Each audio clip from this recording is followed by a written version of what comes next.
Bonjour et bienvenue dans cette nouvelle vidéo, j'espère que vous allez bien. Aujourd'hui, comme on ne s'est pas vu depuis la dernière vidéo, je tenais et j'espère très sincèrement que vous avez passé de bonnes fêtes de fin d'année et je vous souhaite tout naturellement une excellente année 2025. Évidemment, avec le mois de janvier, puisqu'on a conclu 2024, il est grand temps de faire des bilans de tout genre et de tout type. Et pour le coup, en ce qui me concerne, vous allez avoir 3 bilans sur le blog et 2 bilans sur cette chaîne YouTube. Le premier que je tourne aujourd'hui, à savoir un petit bilan un peu global, général de l'année 2024, où je vais revenir petit à petit sur le mood général, sur ce que j'en ai pensé, ce que j'ai aimé, moins aimé, ma vie en tant qu'autrice illustratrice, tout ce qui va concerner l'influence littéraire, donc le blog, la chaîne YouTube, les réseaux sociaux évidemment. Quant au second bilan, il concernera uniquement la lecture et il sortira en février prochain.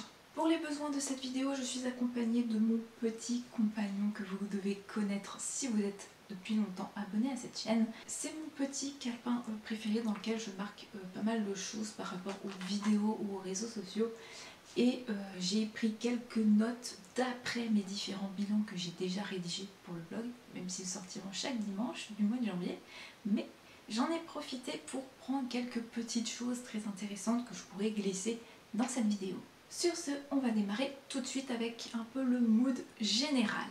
Si on reprend ma vidéo bilan de l'année 2023, bonne année 2024, j'avais parlé un petit peu du syndrome de l'intestin irritable, j'avais un petit peu parlé de cette année 2022 très compliquée, de l'année 2023 qui a été mi-figue, mi-raisin et que j'étais super contente d'avoir pu trouver ce que j'avais, d'avoir pu reprendre petit à petit mes activités, voilà, des choses de par-ci par-là qui me faisaient extrêmement plaisir que je ne pouvais plus ou pas faire correctement à mes yeux durant 2022.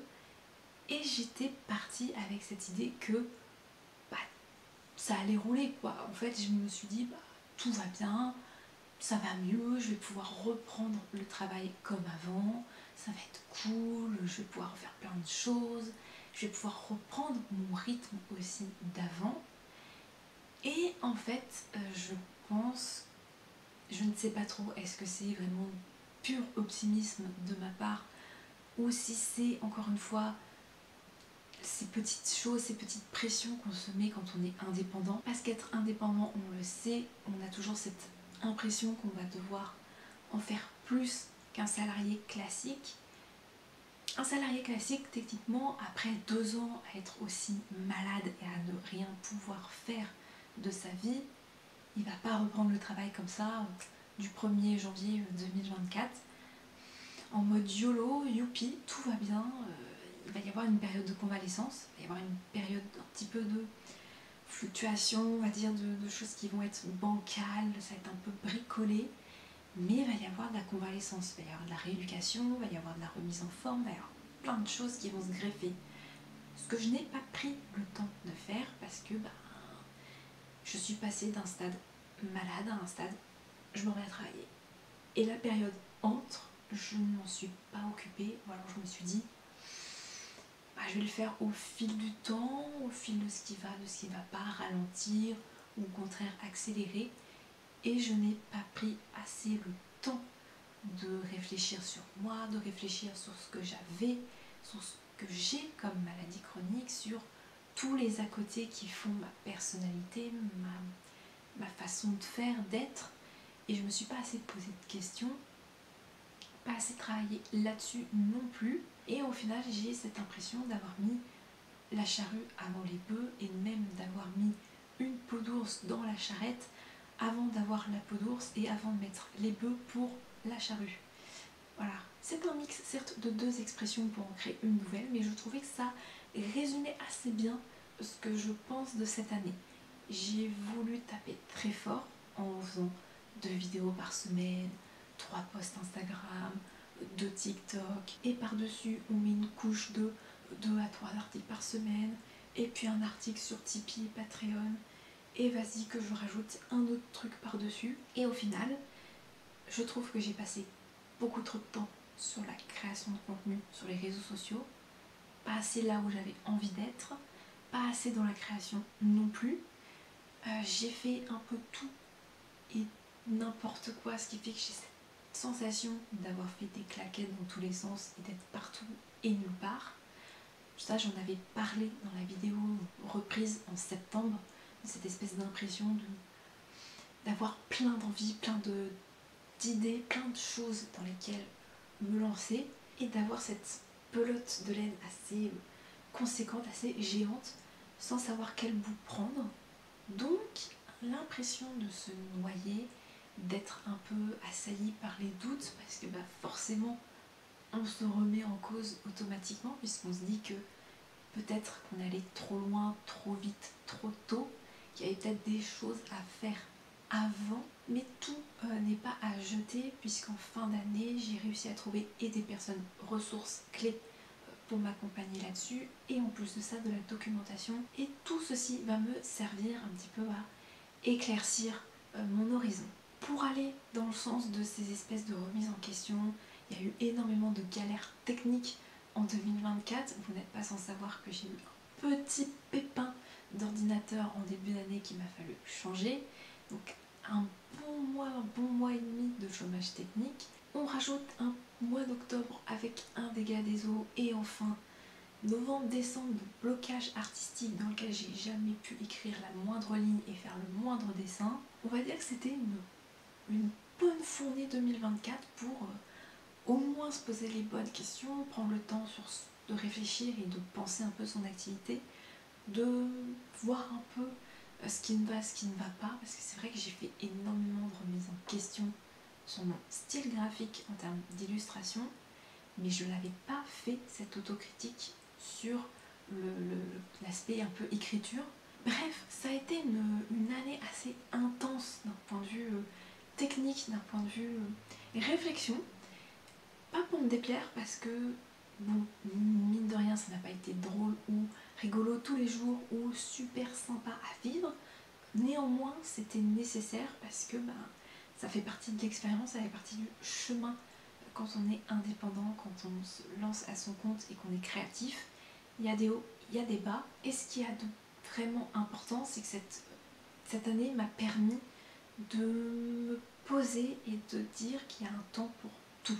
Que ce soit en matière de choix, de priorité, d'apprentissage et d'évolution, que ce soit en matière de repos, de technicité, ça a été une année très importante, une année un peu charnière qui, ma foi, je l'espère pour 2025, me servira grandement.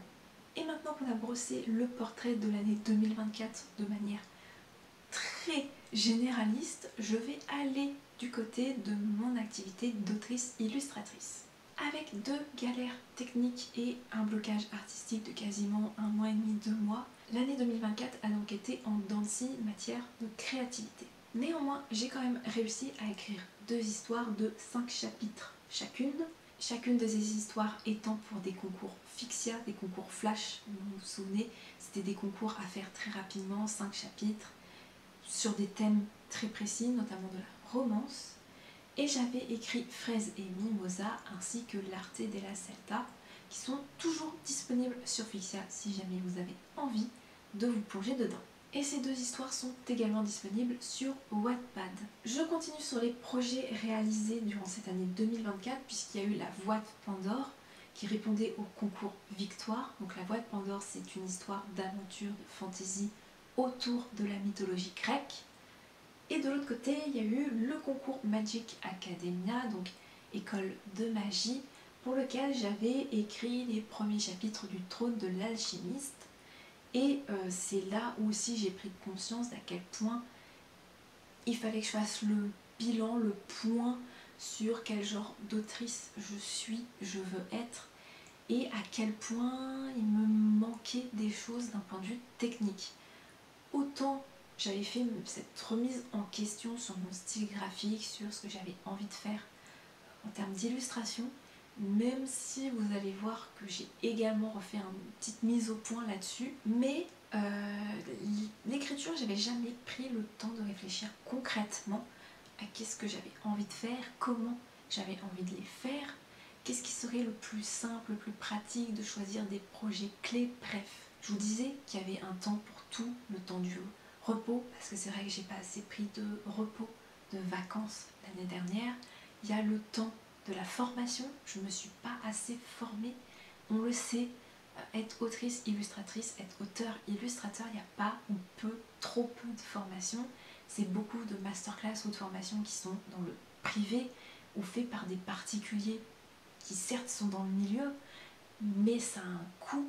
C'est un coût qu'on doit assumer solo puisque c'est peu ou pas du tout finançable avec France Travail, Pôle emploi, peu importe comment on l'appelle. Donc concrètement, là, il faut un petit peu fouiner le plus possible dans les masterclass, dans les formations qui sont gratuites, sur YouTube également. Et voilà, moi je sais que j'ai besoin quand même d'avoir un temps pour évoluer, pour m'améliorer, pour me poser aussi, faire comme des exercices finalement, essayer de m'entraîner. Et ça, c'est quelque chose qui m'a vraiment manqué en 2024, que ce soit pour l'écriture ou l'illustration. D'où le fait que j'étais sur une bonne lancée avec le fameux challenge de Mimimou, qui est une illustratrice australienne et qui, à travers sa chaîne YouTube, avait fait une petite vidéo très intéressante de 20 minutes d'illustration par jour dans un carnet de croquis. Bah mine de rien, ça ne mange pas de pain, mais c'était une très bonne idée et c'était quelque chose qui m'avait pas mal plu, je l'avoue. Donc ce temps de l'exercice et de la formation, il faut vraiment que je me le prenne en 2025. La voix de Pandore a super bien marché à mon grand étonnement. Je pensais pas que j'allais avoir autant de commentaires, autant de vues aussi. Donc ce qui me fait dire que le projet a vraiment pourrait avoir une plus-value. Il y a vraiment quelque chose dans lequel il faut que je persiste et signe. Et d'ailleurs c'est un projet qui me plaît aussi beaucoup à écrire. Par conséquent, je sais que la voix de Pandore, je vais pouvoir continuer sur cette lancée. Quant au trône de l'alchimiste, je pense très concrètement que je vais devoir le mettre en pause, réfléchir un petit peu à quelle direction je veux lui donner. Le projet, comme je l'avais dit, n'est pas assez mature actuellement. Donc ma foi, je vais me prendre ce temps de réflexion, de savoir comment travailler le projet pour qu'il soit un petit peu plus percutant, un petit peu plus impactant, un petit peu plus travaillé, musclé, je dirais. On continue toujours sur le bilan des choses faites en 2024, puisque j'ai pu écrire un texte d'album jeunesse pour le concours des éditions Grund. J'ai également envoyé un dossier projet aux éditions Rajo pour leur concours Young Adult / littérature de l'imaginaire. J'ai réalisé une dizaine d'illustrations. J'ai même réussi à faire, certes, bien après le challenge, mais je l'ai quand même terminé. C'était un challenge de portrait qui était initié par Charlie Clemens. Charlie Clemens est une artiste écossaise et elle a créé un challenge autour des portraits durant août. Je l'ai fait un petit peu plus tard puisque vous l'avez vu à travers la vidéo Draw With Me. Et j'avoue que j'avais bien aimé ce truc de portrait avec des éléments clés, juste un élément pour les cheveux, un élément qui sert de décor, un élément qui peut servir par exemple de vêtements ou accessoires. J'avais trouvé la pratique était très intéressante et j'avais bien aimé faire ces portraits. Là aussi, je pense que ça fait partie de ces choses que j'aimerais faire perdurer pour 2025. Aux illustrations, c'est là où j'ai fait une mini autocritique, un mini bilan, si je puis dire, sur ma pratique. C'est que je me suis peut-être un peu trop enfermée dans les illustrations saisonnières. Ça me plaît, j'adore les saisons, je suis une fille de saison puisque je marche déjà comme ça pour les challenges lecture, donc je ne vais pas changer ma nature. Néanmoins, je trouve que tout ce qui est fantasy, science-fiction me manque en termes d'illustration. Et vu que actuellement, je ne sais toujours pas si je vais avoir les épaules, la logistique en fait pour tenir une boutique, qu'elle soit physique ou dématérialisée, je me suis dit que finalement, vu que j'avais laissé de côté le fan art parce que je ne voulais pas en commercialiser, ça voulait pas dire pour autant que je ne pouvais pas ne pas en faire. Chose pour laquelle je me suis un petit peu privée. Et finalement, au bout du compte, quand on se prive de plein de choses qui nous intéressent, le portrait, J'aimerais bien faire un peu de décor, un peu de paysage, j'aimerais bien faire un peu de tout ce qui tourne autour de la fantaisie, du merveilleux, de la science-fiction, par exemple des constellations, ça me plairait de fou. Mais toutes ces idées, je ne les ai jamais mises en pratique, puisque j'étais, et d'ailleurs c'est quelque chose que j'ai fait toute seule comme une grande, hein, personne ne m'a forcé à faire ça, mais je me suis trop concentrée sur les illustrations de saison. C'est très cool, j'adore, mais j'aurais pas dû en faire autant et sur autant d'années. Donc concrètement, ça m'a fait réfléchir. J'ai eu un blocage artistique de toute façon, donc je n'avais pas d'autre choix que de réfléchir sur pourquoi je n'avais pas envie de reprendre ma tablette graphique ou mon carnet de croquis. Et finalement, j'en suis arrivée à cette idée qu'il faut que je revoie intégralement les sujets de mes illustrations. Et donc, miracle de Noël peut-être, allez-vous me dire, mais figurez-vous qu'en décembre, j'ai pu reprendre petit à petit et faire quelques croquis, quelques tests de couleurs aussi. J'ai profité de ma pause hivernale pour regarder pas mal de petites choses très intéressantes qui ont nourri aussi mon imaginaire, ce qui me fait dire que le temps de l'inspiration est également très important et à ne pas négliger. Regarder Pinterest, aller voir des films, des séries, de l'animation, voilà, voir plein de choses, se faire comme ça un petit shoot d'inspiration, c'est très important. Par conséquent, je vais un peu retravailler mes illustrations, essayer de simplifier les formes, de travailler les textures, essayer de travailler quelque chose un petit peu plus graphique avec des motifs, essayer de m'amuser un peu plus sur les formes, sur les couleurs, essayer d'expérimenter des choses, ça sera réussi ou pas, ça me plaira ou non. Donc j'espère que de votre côté, que ce soit sur les réseaux sociaux ou sur cette chaîne YouTube, bah ça vous plaira tout simplement. Enfin, pour terminer cette année 2024 en termes d'écriture et d'illustration, j'ai également participé au WAT, le Weekend Art. Le WAT, c'est un challenge de Paul et Marie qui sert à mettre en avant la communauté artistique sur Twitch, donc la plateforme de streaming.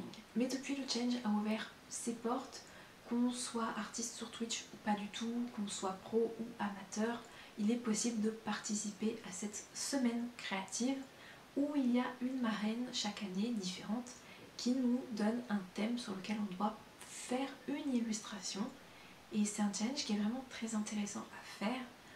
C'est une fois dans l'année, donc moi perso j'aime beaucoup parce que les thèmes sont assez challengeants. En 2023, après Pandemonium, la capitale des enfers qui avait été donnée par Ultia, cette année 2024 c'était Little Big Well qui nous a proposé de partir sur le solar punk qui est on va dire l'opposé du cyberpunk et de la dystopie. Donc le solar punk c'est un futur plutôt optimiste où humains, technologie, nature vivent en parfaite harmonie. Après Magic Academia, je vous avais dit que j'avais eu une espèce de petite pause écriture qui était méga importante de mon point de vue. J'en ai profité tout simplement pour aller du côté de l'Académie des Raturés, notamment la formation gratuite de Margot Dessen, qui est autrice, et qui propose une petite masterclass de 9 leçons autour de la création d'intrigues, de scénarios, selon le livre de John Truby, L'anatomie du scénario. John Truby étant un scénariste de série. L'anatomie du scénario est vraiment hyper intéressant, mais c'est vrai que c'est un bon pavasse de 500 pages que je n'ai pas sous la main, que je n'ai jamais réussi à trouver d'ailleurs. Peut-être que je devrais y remédier parce que concrètement, la formation délivrée par Margot Dessen a été vraiment très intéressante. Venant en complément de son académie, il y a les podcasts, l'Académie des Raturés, dont j'ai mis quelques épisodes de côté parce que j'aimerais énormément les écouter. Donc c'était une très belle trouvaille parce que ce soit le serveur Discord, les podcasts ou encore les formations, je suppose que ça doit en aider plus d'un au quotidien. Moi en tout cas, celle qui était gratuite m'a beaucoup aidée, m'a beaucoup intéressée parce que c'est vrai que j'ai des lacunes techniques par rapport à l'écriture. Autant l'imaginaire fonctionne tout seul, autant la structure, la méthodologie reste encore un petit peu fluctuant, donc c'était hyper intéressant à faire, ce qui m'a conduit à me dire qu'il fallait absolument que je pense et que je prenne ce temps de formation. Et après ce long chapitre sur mon bilan en tant qu'autrice illustratrice, il est temps de passer à celui de influenceuse littéraire slash créatrice de contenu. Les réseaux sociaux, c'est vrai que j'ai toujours eu du mal à m'y impliquer parce que je ne suis pas une très grande bavarde sur les réseaux sociaux, je suis plutôt quelqu'un de discret, d'assez introverti, donc forcément je suis pas la plus à l'aise avec les réseaux sociaux. J'ai un peu de mal à trouver un angle qui me permette d'être pleinement satisfaite de ce que je fais. Je suis toujours en train de chercher une façon de présenter, une façon de mettre les choses en ligne. Je suis toujours dans chercher les bons hashtags, les bons mots-clés dans les descriptions. Néanmoins, je trouve que par rapport au début d'année, j'ai une relation plus saine avec les réseaux sociaux. Déjà, je ne fais plus les statistiques mois après mois, combien d'abonnés, les posts qui ont été plus vus, ceux qui l'ont été moins. Bref, toute la partie statistique, j'ai définitivement abandonné parce que c'est pas très sain. Ça n'est pas très réjouissant à mes yeux, ni très intéressant non plus. Donc j'ai abandonné cette partie un petit peu statistique, technique. J'ai abandonné aussi le rythme assez effréné. Je pense que les réseaux sociaux fonctionnent quand on a toujours des choses à dire quasi quotidiennement pour rester en fait dans l'algorithme des uns et des autres. Moi perso, c'est pas trop mon truc d'être omniprésente. J'ai essayé, c'est pas mon truc. J'ai donc changé de trajectoire en cours de route et maintenant je suis assez contente d'avoir un post par semaine sur Instagram. Ça me convient parfaitement. J'aimerais développer davantage des stories, ça c'est sûr, parce que j'aime bien faire des stories et aussi parce que de la même manière que j'aime bien faire des épingles sur Pinterest, c'est à peu près le même format, donc ça me va parfaitement. J'ai certes abandonné les reels en 2024, mais je vais les reprendre en 2025, tout simplement parce que finalement, au bout du bout, en ayant testé Facebook, Twitter, devenu X maintenant, TikTok, je me rends compte que je me sens davantage bien sur Instagram. En ce qui concerne le blog, j'ai trouvé parfaitement le rythme de publication, la fréquence, les formats, même si je peux toujours trouver de nouveaux formats, de nouveaux articles à faire, mais j'ai trouvé le bon rythme, ce qui me convient parfaitement pour être présente, pour m'en occuper et être contente, et toujours contente, même après plus de 10 ans à faire un blog. J'ai le bon truc, le bon filon, et rien que pour cette année 2024, j'ai créé quasiment environ 90 articles sur le blog. Et ma foi, comme je vous disais, c'est un espace que j'aime beaucoup. J'aime bien avoir ce temps où chaque dimanche je vous propose des chroniques de livres, où je peux davantage m'étendre sur ce que j'ai pensé et ressenti après une lecture. Pareil, j'aime beaucoup les articles mercredi, où certains mercredis je peux vous parler de cinéma, de jeux vidéo, de films d'animation, de séries, bref, de culture au sens large. Et pareil, certains vendredis je peux vous parler de mon activité pro, donc autrice illustratrice, ça peut être des articles liés à YouTube. Donc je reste sur cette lignée, je n'apporte aucune modification par rapport à l'année dernière parce que vraiment je me suis éclatée à faire chacun des articles et c'était très cool. En plus de ça, je reste très contente du nombre de commentaires, de vues par article. C'est chill, moi c'est ce qui me convient parfaitement. De ce fait, je ne devrais pas changer pour le blog et je devrais améliorer mon contenu sur Tipeee et Patreon.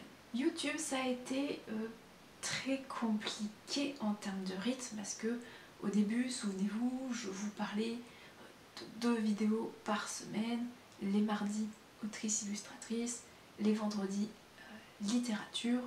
Ça a été j'ai quand même tenu un petit peu. va dire les 2-3 premiers mois. Bon, passé la galère technique d'avril, ça a été en dents de scie. Et septembre, j'ai réussi à tenir avec une vidéo par semaine, excepté en fin d'année, puisque comme je vous l'ai dit, le blocage artistique a fait que vous n'avez pas eu de vidéo artistique. J'ai noté qu'on était sur du 35-40 vidéos et qu'on approchait petit à petit des 600 abonnés, ce qui est quand même assez incroyable parce que c'est toujours un pas de plus vers mon premier palier qui est les 1000. Et pareil que pour Instagram, le fait d'avoir ralenti le rythme me permet d'être davantage concentrée sur la qualité et sur une espèce de sérénité de produire des choses, puisque ça me permet au moins d'avoir une liste d'envies, d'idées que je peux, voilà, à loisir, changer, modifier si j'ai envie de traiter de telle chose avant d'autres. Je suis entièrement libre de le faire. Ça me permet aussi, quand je parle de livres, d'en mettre un tout petit peu plus. Au lieu de me concentrer sur 5 à 10 livres, je peux au moins aller 15 à 20, ce qui n'est pas négligeable non plus. Donc finalement, je me rends compte que je préfère faire une vidéo par semaine et la faire bien, qu'elle soit pareil, plus longue en termes de durée, que ça puisse voilà, brasser beaucoup plus de choses aussi en termes de contenu, de brasser peut-être plus de temps pour les vlogs et m'amuser aussi en fonction des saisons ou des périodes à faire des sélections qui soient peut-être intéressantes, en tout cas qu'ils le sont, parce que finalement les vidéos dites booktube fonctionnent davantage que mes vidéos autrices illustratrices, donc c'est que quelque part il y a un intérêt pour ce format, il y a un intérêt pour ce que je propose aussi de ce point de vue là. Je continue ce rythme de une vidéo par semaine. En ce qui concerne les shorts, on va dire que c'est la dernière année, on va dire l'année du tout ou rien. C'est-à-dire que je vais continuer à faire un short par mois parce que concrètement, comme je vous l'ai dit, le court et le format vertical ne me convainc pas dans ce que j'ai envie de faire, de dire et de partager. Si vraiment ça a un intérêt, une utilité et que j'y trouve en fait ma manière d'être et de travailler ces contenus, c'est tant mieux, ça restera pour 2026.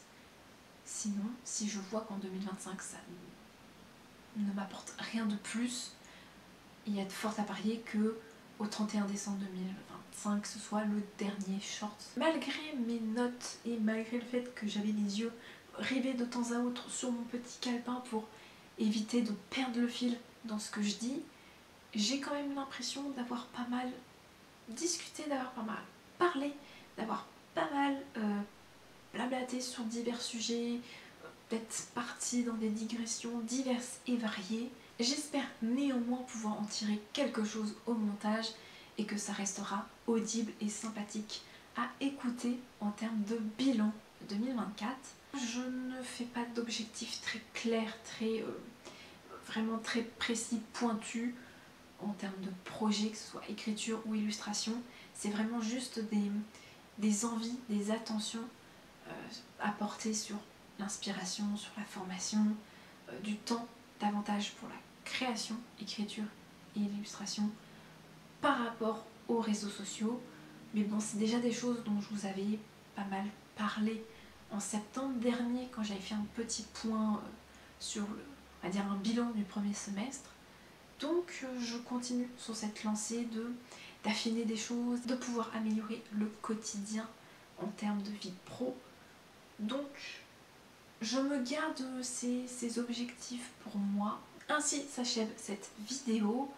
Sachez, pour la faire courte, qu'en 2025, vous retrouverez toujours des articles sur le blog, vous retrouverez toujours Tipeee, Patreon, vous retrouverez toujours ma présence sur Instagram et sur Pinterest, vous retrouverez également des vidéos sur YouTube et je vais tâcher d'être davantage présente en termes d'écriture et d'illustration, de me faire plaisir, de retourner à des choses qui me tentent, qui me font envie, de travailler tout ce qui est structure, méthode, forme, couleur, ligne, bref.